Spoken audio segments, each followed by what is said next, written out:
You ask Tiger to calculate. This deals with linear inequalities with one unknown. The final result is n smaller than 5. Let's solve it step by step. Group all constants on the right side of the inequality.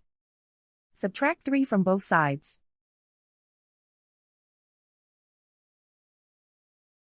Simplify the arithmetic.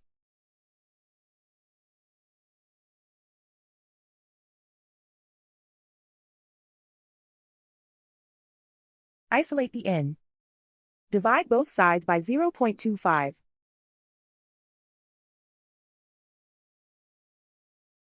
Simplify the arithmetic.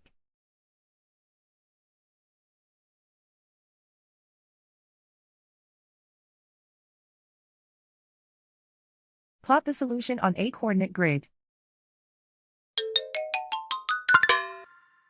And so the final result is n smaller than 5.